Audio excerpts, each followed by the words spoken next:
Assalamualaikum warahmatullahi wabarakatuh. Kembali lagi bersama saya Miftah Huda.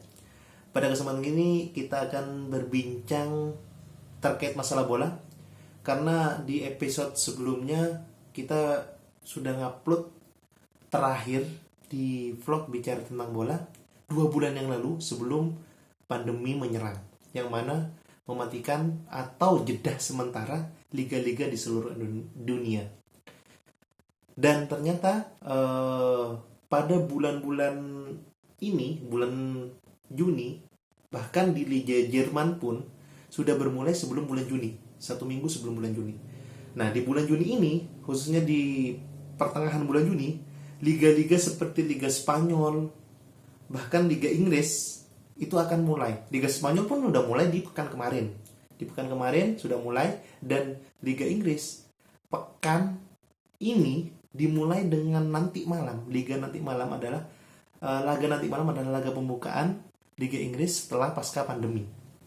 Ya, ngomong-ngomong masalah Liga Inggris, liga yang sangat bagus ya untuk ditonton karena memiliki beberapa permainan-permainan atraktif dari masing-masing klub. Nggak cuma didominasi oleh 2 tim, melainkan seluruh tim yang ada di kasta Liga Inggris akan bersaing dan memberikan permainan-permainan yang sangat unik. Maka dari itu, pada kesempatan ini kita akan bicara terkait masalah laga pembuka setelah pasca pandemi di Liga Inggris. Oke, pada kesempatan ini laga pembuka Liga Inggris sebenarnya adalah laga tunda, di mana laga tunda ini merupakan laga tunda pekan ke-23 apa 24 gitu, pada saat di tanggal 1 Maret. Karena pada saat di tanggal 1 Maret 2 tim yang berlaga tidak berlaga untuk liga, melainkan berlaga untuk kejuaraan Carabao Cup. Maka dari itu di laga tunda merupakan laga pembuka untuk Liga Premier Inggris, lanjutan Liga Premier Inggris setelah pasca pandemi. Nah, di laga pembuka ini ada 4 tim yang akan unjuk gigi, di mana masing-masing akan berhadapan. Aston Villa lawan Sheffield, dan big match Man City lawan Arsenal. Yang kita bahas adalah Man City melawan Arsenal. Bukan berarti kita tidak mengesampingkan Aston Villa dan Sheffield ya, tapi kita akan mengolek prediksi terkait masalah liga big match yang akan bertanding pada dini hari nanti. Oke, gak perlu lama-lama, kita akan bahas terkait masalah kedua tim, yang mana kedua tim ini berpotensi untuk memiliki puncak. Walaupun ya kemungkinan besar untuk jadi juara bagi kedua tim sangat kecil. Bahkan Arsenal tidak memiliki kans untuk menjadi juara, sedangkan Man City masih punya kans, namun kecil sekali, hanya beberapa persen. Tapi gak menutup kemungkinan laga ini merupakan laga awal sekaligus laga big match yang patut kita tunggu, teman-teman. Kenapa? Karena laga ini adalah laga di mana pertarungan antar pelatih, di mana Pep Guardiola akan bertarung dengan anak bimbingannya, Arteta. Tentu jelas ada positif, ada negatif, di mana Pep Guardiola udah tahu karakter atau pola pikir untuk strategi dari Arteta. Begitu pula sebaliknya, Arteta memiliki kunci atau memiliki data terkait cara bermain dari Pep Guardiola. Nah, ini sangat menarik, teman-teman, di mana kedua pelatih ini akan berperan penting atau berperan penuh dalam pertandingan dini hari nanti.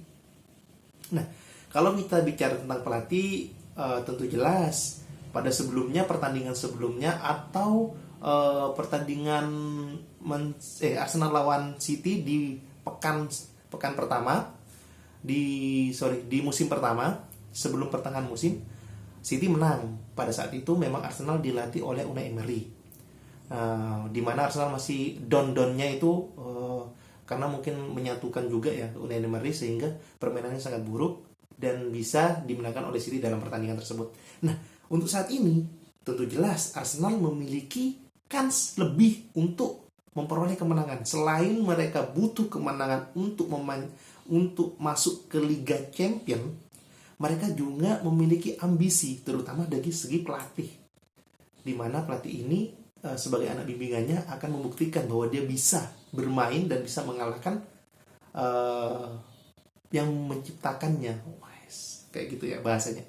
Nah, kalau kita lihat dari bagaimana penyusunan tim dari masing-masing kedua pelatih ini, tentu tidak jauh beda. Kalau Pep Guardiola tetap mengandalkan permainannya, prediksi saya itu tetap mengandalkan posisinya, formasinya dengan 4-3-3-nya, sedangkan Arteta tetap menggunakan posisinya atau strategi formasinya dengan 4-2-3-1 sesuai dengan pakemnya si Arteta.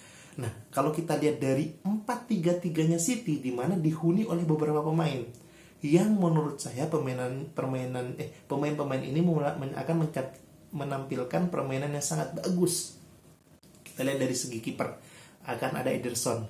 Di fullback kiri akan ada Benjamin Mendy, karena Zinchenko kan naik turun.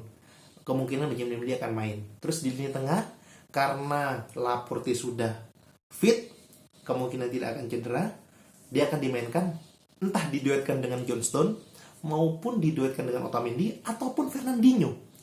Itu patut kita lihat pada nanti malam. Kalau prediksi saya, Fernandinho yang akan main dengan fullback kanan, dibantu fullback kanan oleh Walker. Setelah itu di lini depan, tiga lini tengah setelah 4 back sejajar akan dikomandir oleh David Silva, Kevin De Bruyne, dan gelandang pertahanan Rodri.